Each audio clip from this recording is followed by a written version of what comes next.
In the early morning hours of the 8th of November 1988, the yacht Patanela radioed Sydney Maritime Radio Centre, advising that it was 10 nautical miles east of Botany Bay and apparently out of fuel, and that they may require assistance through Sydney Heads. 2 more calls were made, but the most significant was the second call, approximately 57 minutes after the first, when the skipper requested weather information. The Patanela was never heard from again.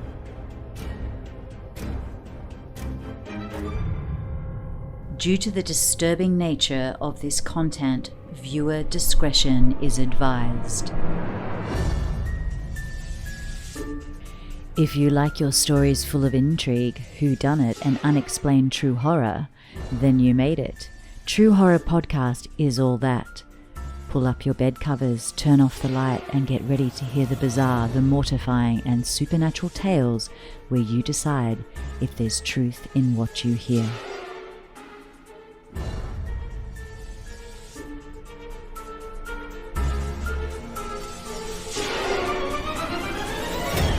One of the South Pacific's greatest sea mysteries was the disappearance of the Patanela, a 19-metre steel schooner which vanished without a trace while approaching Sydney Harbour in November 1988. On New Year's Eve 2007, almost 20 years later, a ghostly message in a bottle was found on a beach in the Great Australian Bight. Patanela was one of the sturdiest yachts afloat and was famous for her Antarctic voyages and circumnavigations of the globe. She was considered by those who sailed her and by the man who built her to be virtually unsinkable. Instructed of steel with 4 watertight bulkheads, Patanela carried the latest safety and navigational equipment. During her 3 decades sailing the roughest seas in the world, Patanela did not falter. The voyage into oblivion began on the other side of the country on the 16th of October 1988. The elegant steel-hulled Patanela, 20 metres long and lavishly equipped, set out from Fremantle's Harbour for Airlie Beach in Queensland. Fitted with more than enough safety devices: radar, satellite navigation, watertight components, lifeboats, and an electronic radio beacon in case of an emergency. The first leg of the journey ended at Esperance, where the owner of the Patanela, Alan Nicol, disembarked, as he had business commitments back in Perth. Those that remained on board the yacht when it disappeared were the skipper Ken Jones, 52, his wife Noreen, 50, both from Perth, and crew members Michael Calvin, 21, and John Blissett, 23, both of Taree, New South Wales. The latter pair had so admired the magnificent boat moored in the harbour that they approached Nicol to ask if they could work aboard her. Nicol hired them as crew for the voyage to the Whitsunday Islands. This would help to accumulate a generous block of sailing time that would count towards their navigation certificates. One other original crew member was Ken and Noreen's daughter, who also went as far as Esperance, but disembarked just like Nicol, the owner of the yacht, had. Both returned to Perth for business-related activities. It was considered suspicious and strange that these two left the boat right before its disappearance.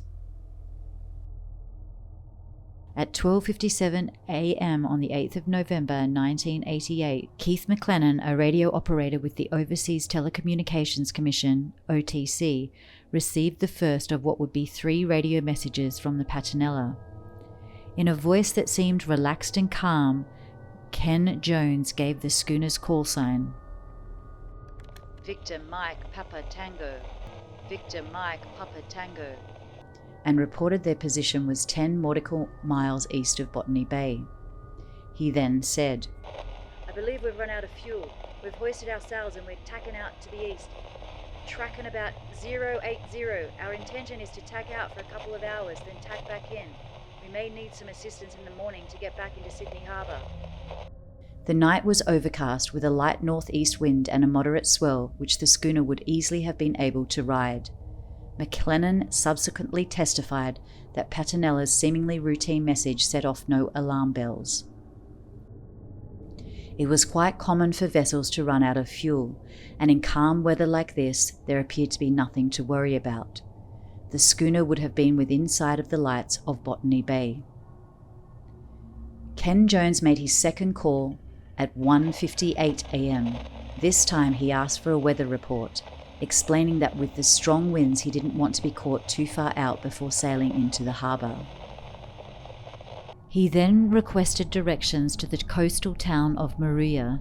This was puzzling as Maria is located on the south coast of New South Wales, which was a few hours of sailing time away from where the Patanela was. McLennan told Jones that there was a strong wind in the area, but recalled that there was no sign of distress in Jones's voice. Then just after 2 a.m, OTC picked up a third call from Jones. The skipper's voice faded and crackled. He could just be heard saying, 300 kilometers south. Is it? South. His words were then drowned out in static. No further messages would be received. When Keith McLennan ended his shift at 3:40 a.m, he mentioned the 3 calls to his relief operator. No one at this stage was concerned, as it was not unknown for skippers to radio that they would be entering Sydney Heads, only to change their minds and sail elsewhere, without advising the shore radio operators. No one expected that Jones would need to contact the Sydney OTC station again. Then there was nothing. Reports say Patanela and its crew disappeared on the calm November night within sight of the lights of Botany Bay. There was no mayday call, no distress flares sighted, no debris, and no bodies as evidence of her sinking. Around 6 months later, on May 9th of 1989, off the coast of Terrigal, which is about 30 miles north of Sydney Harbour, a fisherman hauled in a barnacle-covered lifebuoy. After scraping away at the barnacles, a name began to appear: Patanela Fremantle. After the discovery of the Patanela's lifebuoy, investigators immediately had it examined by marine biologists. The results revealed that the buoy could not have been in the water for more than 4 weeks, leaving a huge gap in the timeline from when the last radio transmission was received. Many believed that Patanela collided with another large vessel, but extensive investigations returned that this was not plausible. If the Patanela was where the skipper said they were when it disappeared. At the time, with nothing else to go on, Mr. Nicol made several allegations to the Western Australian Police. He stated that the Patanela may have been stolen by the skipper of the vessel to evade business failures, or that the vessel had been hijacked by unknown persons, possibly in the drug trade, or by the crew. He went on to reveal that a few days after he disembarked the Patanela, he received a radio call from Ken claiming they needed money for fuel. They docked in Portland, which was just over 2,500 kilometres from where they dropped Nichols off in Esperance. Nichols then wired the money for fuel out to Ken. On November the 5th, crewmate Michael Calvin made a surprise radio call to his father, who was back home in Taree. Michael simply said, "G'day, Dad," before the line suddenly fell silent. November 6th and 7th continued on like any other day at sea. Ken kept regularly radioing in his position as they trekked east across the Great Australian Bight towards Sydney. This brings us back up to November 8th of 1988, on that overcast night where a light breeze and moderate swell that blessed anyone in the harbour with great sailing conditions and no storms on the horizon.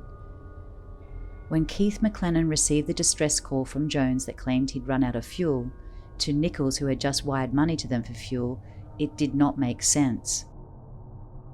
Alan Nicol, in his recount of what happened, believed that Jones had made a late decision to bypass Sydney and travel up the New South Wales coast to Airlie Beach. This didn't make sense though with the original distress call asking about Maria, which happens to be on the south coast of Sydney. However, as the days did pass, Nicol, along with relatives and friends of the 4 people aboard, began to worry. Of particular concern was Jones's son, Peter, who had been unable to contact his father via ship-to-shore radio. By the 18th of November, the day on which the Patanela should have reached Airlie Beach, a full alert was sounded. The families wanted the Federal Sea Safety and Surveillance Unit to mount a major search for the schooner, but it was too late. After 10 days, the Patanela could have been anywhere. At least 100 aircraft would have been needed to scour 200,000 kilometres of coastline and ocean, and even then the rescuers could have not exactly known where the schooner was. The Patanela could have sailed straight out to sea, headed for another country, assuming that the schooner had not sunk.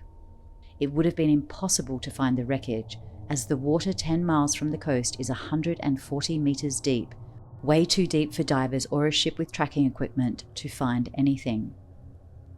The parents of the two young crewmen, Blissett and Calvin, talked to the media and two disturbing facts emerged. On the afternoon of the 5th of November, Michael Calvin, who had called his father, when he sent that brief message, "G'day, Dad," before the line went dead, seemed as though it might have been a plight for help or a rushed message to assure his family that he was safe, or worse even, to give them a warning that not all was well aboard the Patanela. However, in a remarkable coincidence, Calvin had been employed as a set rigger on the Australian movie Dead Calm, which starred Sam Neill and Nicole Kidman. The film tells the story of a couple holidaying aboard a yacht in the Whitsunday Islands who are terrorised by a crazed stranger. Some scenes of the movie were shot at Airlie Beach, the destination of the Patanela, which made it seem even more likely to some that Calvin could be responsible for hijacking the Patanela. When Peter Jones was interviewed about his father's 3 calls on the night the Patanela disappeared, he believed that something sinister had happened to his parents and that his father was making the radio calls under duress. "It's certainly my father's voice on the tape, but it doesn't seem to be his words. I don't think he'd ever say he believed that he had run out of fuel. He's too experienced to be so vague. I think his radio calls were veiled calls for help." Both Peter Jones and Alan Nicol believe that the Patanela was not short of fuel. The fuel tanks were filled to capacity at the start of the voyage, while additional diesel had been added at stops along the way. A search was done in the area for where Ken Jones said he was calling, but no debris was found. Authorities checked all 48 vessels that were in the area in the early hours of the 8th of November and could find no damage on any of them, which suggests that the Patanela did not collide with another vessel. Even if the schooner did have a collision, the watertight components would have made it very difficult for the Patanela to sink if her hull had been holed. Police were skeptical about Ken Jones's 3 final messages. They speculated that the schooner may have been hundreds of kilometres away from Botany Bay when they were transmitted, and that the messages were a ruse designed to confuse rescuers while the schooner's hijackers made their escape. Hundreds of sightings of yachts that looked similar to the Patanela were reported all around the world. Australia, South America, and Southeast Asia were among the few. Some of the theories regarding the Patanela's fate included a Russian submarine on a spying mission collided with the boat before fleeing the scene. Another was arms dealers, smugglers, or drug dealers had seized control of the schooner and killed all aboard. They had then refitted and renamed the vessel and used it for their illegal activities far away from Australia. The other most prominent was the schooner had hit an uncharted reef or half-submerged container which had fallen from a freighter. It had then sunk, killing all on board.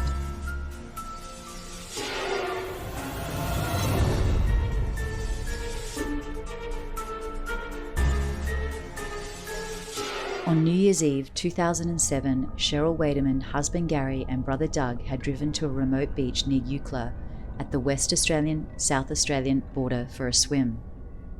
Ms. Wademan was taken aback when she found a rum bottle half buried upside down in the sand with a note inside. It was only after returning home to Esperance, 9 hours by car, that the trio carefully removed the note.